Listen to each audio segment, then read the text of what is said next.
The Jacob Media Sports Network, in partnership with 97.3 ESPN, brings you the Mays and Eytan Show. Middays with Harry Mays and Eytan Shander. Now, it's the Midday Show with Harry Mays and Eytan Shander on 97.3 ESPN Radio. Live at Parks Casino as we're here for the next 2 hours each and every Friday as we are spoiled with the opportunity to look in on so many different TV screens, the kiosks, the live betting going on in the afternoon for day baseball games up until the college action tonight through the weekend. There's tons of things to do here at the brand new sports book, but we continue to tell you that you don't even need to be here at this beautiful place that is open and brand new for the public. You can pop on the app. You can get online, parkscasino.com/PA, and use our promo code SWEEP, and you'll get a risk-free bet up to $500. That's a hell of a way to start your weekend, Harry. It is, and I was at Screwballs last night doing the show with Tony Bruno and the coach. And I popped the app on, and I put on there's a different. Casino. You know who the don't distract me with that nonsense, okay? No, but other people who know you may think you're talking about. It's not that coach. Okay. I mean, how could it be? He works at the other station. Maybe he came in and he's there. not even really a coach. This guy's a legitimate coach. Is he? Yes. Oh, okay. Well, from here on out, anytime you hear the term coach, the coach, I was with the coach, it's talking about Mr. Racich. Henry Racich. That's right. I'm making He's that the coach. Clear. Yes. All right. The other guy you may continue. The other guy got a bogus nickname handed to him by Sal Pal one night, and it stuck for some reason. Oh, do the deal? How's that working out? All right. Well, I pulled up the app, right, last night when I was at Screwballs, and Tony and I were both on the same side. We had talked about it before the show, and we realized we were both like Jacksonville. So I popped on the Jacksonville money line plus 108. Bang! Is that right? And within a few minutes, they're up 7-0 after the game started. Tennessee fumbled that punt.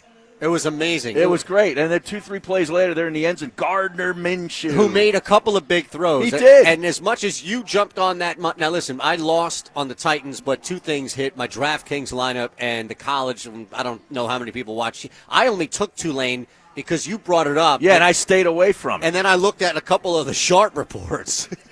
Yeah.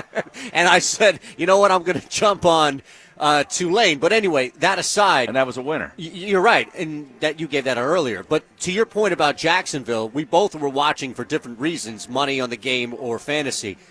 The kid made a couple of big throws. He did. Under pressure, too. Here's the thing. Now, it's only a couple of games he's played. But all right, so I know it's on all the hot take shows. You know, Gardner Minshew is one of the topics, and I get it. But he looks really comfortable for a guy who, bounced around at several different colleges. I think this guy was at ECU for a little while. He was at JUCOs, and he ends up with Leach, in Washington you can State. Play for that guy. You can play for anybody. Oh, right? I know. I mean, all they do is sling the rock up there. But he just looks really comfortable. And I don't know if it's the mustache and his look and the headband, but he just looks like a guy who's kind of like Baker Mayfield, like, hey, yeah, I'm here. Yeah, but he backed up. Right. I belong. Maybe that's the thing, is that to the sense of what you're saying, like, I belong, there is this comfort, this feel, like they drafted him. You look ahead, it's Nick Foles. Now, we love Foles. He's a hero here.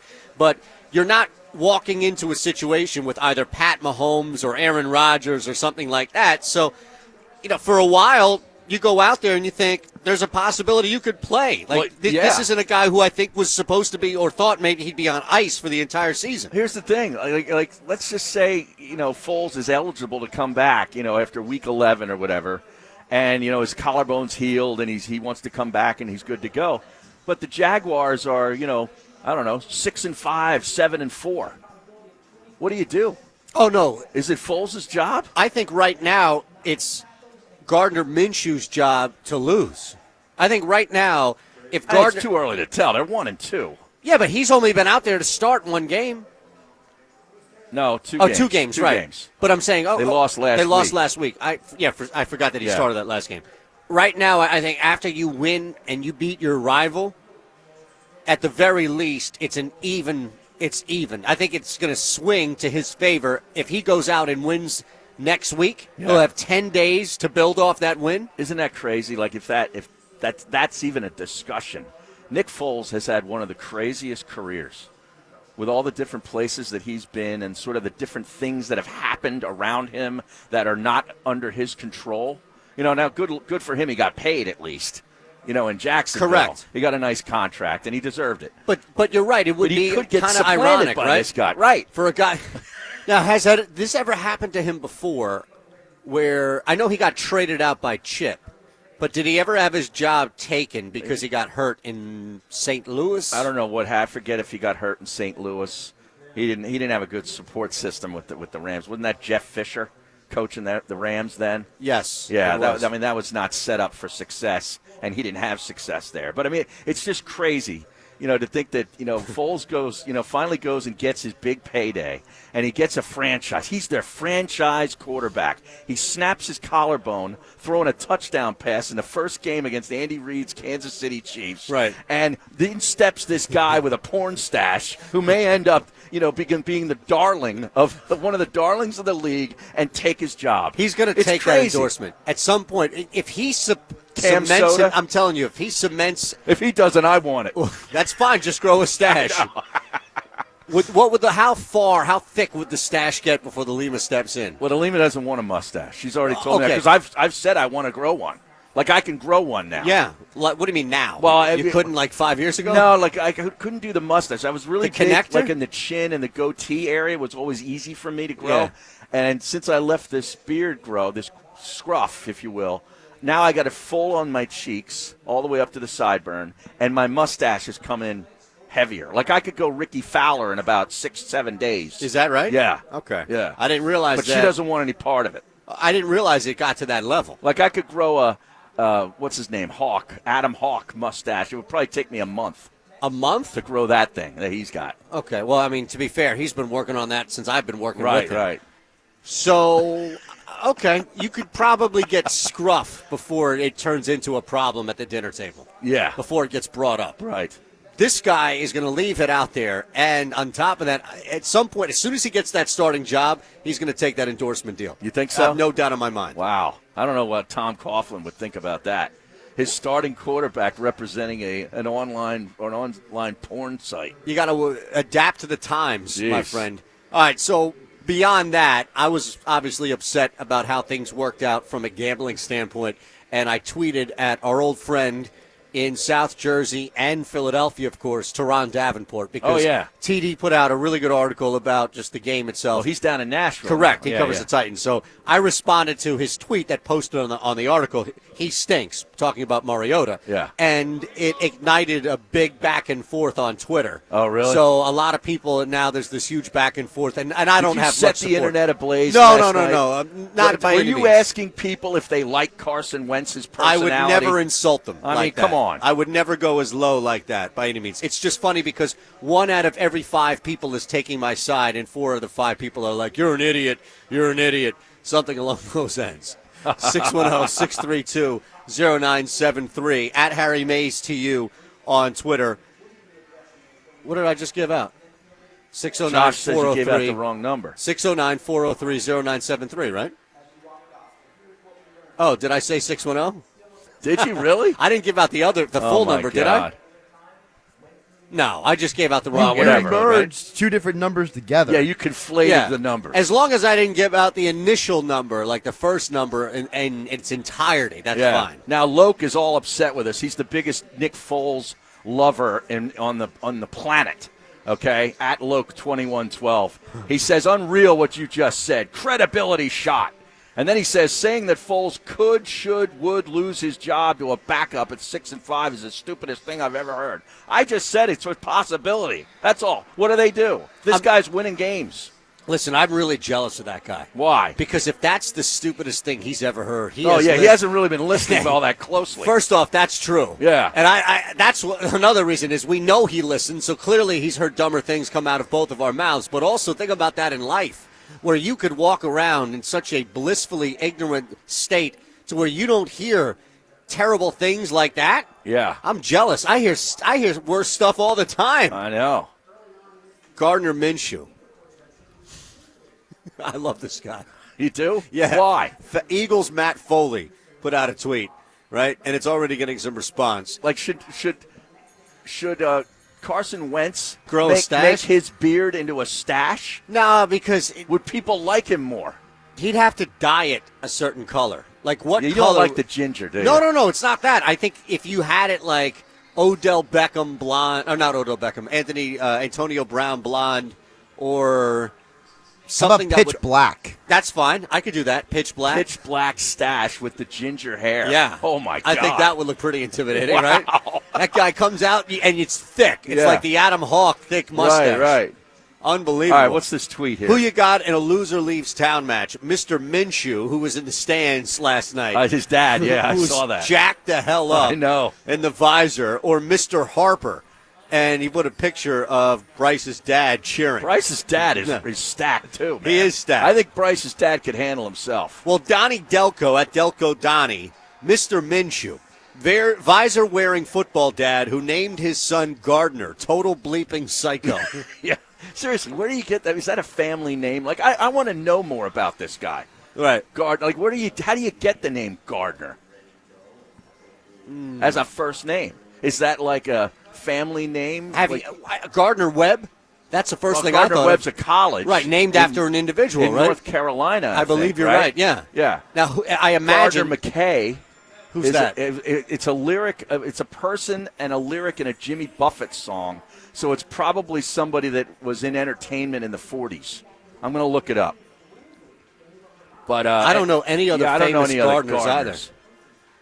I mean, I feel like Gardner for a last name, yes. Right. Isn't there a Phil Gardner? I know Phil Garner. Yeah, here we go. George Cadogan Gardner McKay was an American actor, artist, and author, best known for his lead role in a TV series, Adventures in Paradise. I knew this had to be some old-time actor because Buffett, it's probably something from Buffett's childhood that he wrote about. Got it. Okay. Right. I understand. Gardner McKay. That's Now, the only other one I know. We're all caught up. And now maybe the guy's a fan of Gardner Webb or maybe the guy's dad grew up watching Gardner McKay movies. Maybe he just likes gardening. Adventures in Paradise. Maybe that's his favorite show. Look at this guy. He probably sat there every day and watched it rerun after rerun and then went out and lifted weights and did all this other stuff to get jacked. Yeah. That was pretty funny when they kept going to him. But it is crazy, though, how you see these guys who weren't recruited coming out of high school. Like this guy got no offers. Zero. You know, and he ends up at some JUCO. Then he gets to, I think he went to ECU then after that. And he ends up, it's just, you know, the long and winding road to the professional ranks and the guy's having success right on the big stage. It's kind of wild. It is, because you do have a traditional path to get there, but in such a small little entry for so many people trying to fit through there, a lot of times you do get random ways or different ways or unique ways, and it's just cool to see that because for whatever reason, you're right, like the location of someone or didn't like the feel of a university or the offense didn't click or didn't like the coach or problems at home, whatever the case may be, that factors in a lot. Minshew began his college football career at Northwest Mississippi Community College. Now, is that school that's on that documentary show, Last Chance U? Is that one of the schools that's featured in that? Well, that coach got fired, recently from the Last Chance U. And there was also a guy that was trying to make the Raiders and got cut in week 1 of Hard Knocks from that school. From that school as Yeah, well. I don't know if it's the same school. Maybe Josh knows. He led the team to the NJCAA National Football Championship. Then he transferred to ECU, where he played in only 7 games, starting 2. He then enrolled as a graduate student at Washington State. So I guess he finished his degree. He received a bachelor's degree from ECU in 2017, December, and then goes to Washington State as a grad transfer. And Leach just turns him into a pro. And now he is rookie on this team, inserted because, Foles had 1 throw, right? Foles had 1 touchdown. I think it was 1 throw. I think it was on his first throw, yeah. Yeah, the poor guy, man. I feel bad for him. I really do. Now, you were out on this game, and I luckily put some money on it, but did you see how, before we get into the Eagles, and again, we've got a busy show, 12:30 today is, 1 o'clock is Mike Kay, 12:30 is Bob Wankel. We moved Bob from Crossing Broad with the big show Wednesday to today. Who I'm following now on Instagram. Bob? Yeah. Is he a good follow? I don't know. I just followed him this morning. Well, you didn't go back and look at some No, old I don't have posts? time for that. You just have time to follow and move on? Exactly. Did you see how Tulane won this game? No, I didn't. I love the uniforms that they wore. Though. Incredible ending to the game. Really? Yeah, so, and me neither, too, because at this point, you're going back and forth, and fantasy is taking over now because I there's saw a it chance live. with Gardner Minshew to actually win me some money on DraftKings. No, wait, right? you were there at Tulane last night, Josh? No, I was watching it live. Oh, okay, because I've done 2 games from that little rinky-dink stadium down there. Right. Now, Now, the smallest college stadium you'll ever see. yeah, it'd be good. Like, we don't have the call for this, right? Do we have the call for this? I don't have the call for No. it. No. All right. So you've got a tie game, 21 seconds left on the clock. Mm-hmm. And everybody thinks Tulane, by the looks of it, is going to take a knee, thinking, all right, you're going to go in overtime. Going to go to overtime at home. Instead, Justin McMillan hands the ball off to Amari Jones. Now, this is the combination that you were counting on and betting on earlier in the night. So Jones goes 18 yards before ducking out of bounds. And at that point, after that, one play, that's it took to get the 18 yards. So McMillan, the following play, drops back, 53-yard game-winning touchdown to Jalen McCleskey. Was it like a Hail Mary type of ball, or was it just a regular long route? It was a no, it wasn't a Hail Mary. Okay. Wow. But the 50-some yard touchdown pass to win the set game? up by, now, again, like, you can't go Statue of Liberty or that college play where the guy's going down on 4 and barking like a dog, but that's a dirty, like, I love it. I say dirty in a good way. Like, that's a dirty way. That's not the fake kneel down, like, or rushing the kneel down like Right. Greg Schiano Well, did. I love it, too, because I can't stand Dana Holgerson, and he's the coach at Houston now. So I root against him, and I root against Houston. Where do Period. you rank the fake kneel down as sneaky plays in sports? Well, what about the fake spike that Marino did on Monday Night Football? I think it was against the Jets years ago. That was expertly, like, where he actually, like, played it out and Yeah. it looked like he was going to he Gronk looked like spike he was it. going to spike it, and all of a sudden, zip, he throws it in the corner of the end zone for a touchdown. You That know- was awesome. Why don't you see – you do see quarterbacks do that, but maybe it was just the timing of it, and it's one of the first times we've seen it. Yeah. But you still – like, you can even do it in Madden.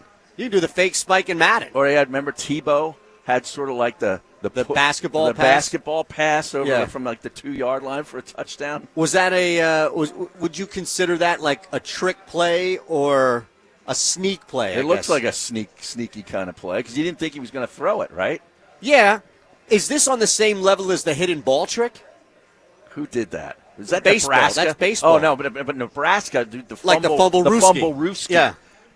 Well, that's since been outlawed, right? Is it? I don't know. I don't know. In college, I know in the NFL you can't do that. It's like they just lay the ball right by the guard's foot, and somebody comes around, picks it up, and runs with it. Yeah, and it used to be right. It used to be where the center would snap it, and all the quarterback needs to do is touch it, and then the center would run it. Right. Like 5 or 6 yards down the field. No, I've seen bigger plays than yeah, that. yeah, well, sometimes, depending on who your center is. Tom Osborne, man, he loved the fumble Rooski. I don't know, man. I don't know where that ranks, the fake spike or the fake kneel down. Like the fake spike, I agree, is harder to execute than the fake kneel down because the fake kneel down, it seems like you've got less of the opportunity and less of the circumstance around you that would fill in there. All right, now I just got a text from a buddy, my buddy Mike, who's listening to the show on the app. He's a guy from the Philadelphia area. And he's showing me a picture of the app that it says, on air, the Dan Lebitard Show. Oh, man. I don't even know what This to show say. ain't free. Time for some ads. I don't even know what to say to that.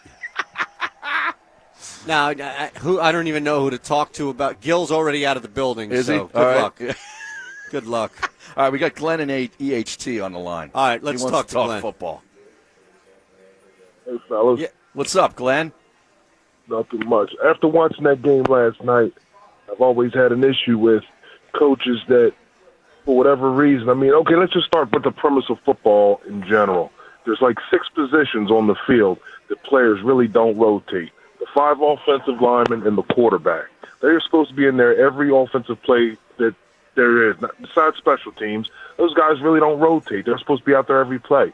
When you watch play like Mariota, 6 of 16 in the first half, why can't the coach right then go, Tannehill, you got the third quarter? Right. And it not be an issue. I mean, I just hate the fact that you have to just let this guy who is really just an average quarterback in general. He missed so many throws. I mean, why can't you put the other quarterback in? Well, and if you have to, go back to Mariota in the fourth. You should be able to do that. If I agree with you. I agree with you. I just think it's probably what they worked on in practice leading up to it for whatever the game plan that they installed. Right. Tannehill probably didn't get a lot of work with that. And it's like New Orleans this week, right? They're approaching this with a 2-quarterback setup against Seattle. And Peyton told everybody that, he's not naming a starter. So Hillis, or whatever, what's his name?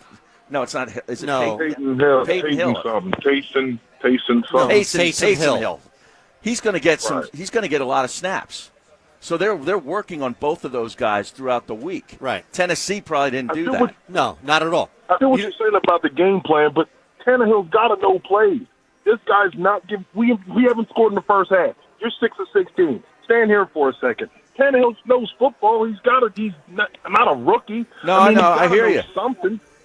I mean, it's just that I can't believe that they let quarterbacks just Yeah, be but- non-productive.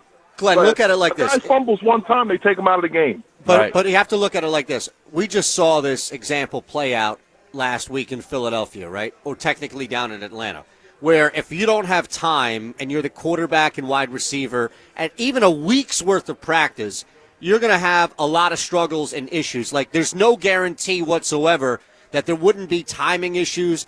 Tannehill's throwing to a spot, a guy breaks to the right, he should break left. That stuff is really easy to happen when you don't have any type of practice. So that's where I think you're talking about specifically. Now, moving on, I think you have every right to say that they should go to Tannehill with 10 days of practice. I would, too, at this point, go to Right. Tannehill. I'm just saying in game, it's not like Florida State back with Charlie Ward and, God, who was remember when Florida State had 2 quarterbacks? Well, I remember Charlie Ward. I went to see him play. Or maybe it was live a few Florida I'm times when he thinking was a of. senior. Yeah, Florida- Spurrier would always pull Yeah, quarterbacks. okay, yeah. Like, But, Glenn, listen, we love you, man. Thanks for the Shane call. Matthews, Right. he had all the Dean, and he'd get frustrated Not with him. Dean and- from Mount Airy. No, Danny no. Werfel, Jesse Danny Palmer. Werfel. Yeah, he'd get frustrated. He'd just yank the guy. Okay. That's He'd what throw his visor. just get out. And he'd be like, Son of a gun! You're done. And then be like that. You son of a gun! And then get the hell out of there. All right, Bob from Crossing Broad. Bob Wankel's going to join us. Do we have to? I guess at this point we're going to have to talk some Phillies, especially because the last time we left the Cape Crusader, your hero out there, Gabe Kapler, he was being brought up on charges for managerial malpractice, throwing the ball to Freddie Freeman. Right. You should have walked him. Yes, Yeah. walking him and pitching to With a base open a and guy, one out. Right, a guy who has less He's major a league killer. action than you. No, I know, but Freeman's a killer. Well, Freeman, yes, Yeah. but also mainly the fact of who was behind Freeman. Right. So we'll see what Bob from Crossing. See, there you go again. Well, I tell you, yeah, I know. And the Cubs lost last night. The Cubs? The Cubs. Okay. Not the Cubs. Okay. The Cubs. They lose last night. They took the lead and then lost on a home run by Carpenter. And now they're saying now Madden is definitely going to get fired. No matter what. No matter what. So they make the playoffs and he's out. Well, they're going to miss the playoffs. The Brewers are ahead of them now. You don't think that they can get in? I don't know, man. I think that was a huge loss last night. You just are happy because if I Joe want Madden Madden's here. in, Yes. right. If Joe Madden is in the market, that means Gabe Kapler is out. Right. And I could go drink red wine with Joe Madden. Unbelievable. He's a man. Pennsylvania guy. He is a big originally. time. Yeah. Yes, and he loves red wine, apparently. So you're just going to find and track Joe Madden A nice down. bottle of Pinot Noir from the Willamette Valley. Unbelievable, man. We'll go and cork that sucker. We'll see what Bob from Crossing Broad has to say about that. Joe Madden on the move. At Harry Mays TU.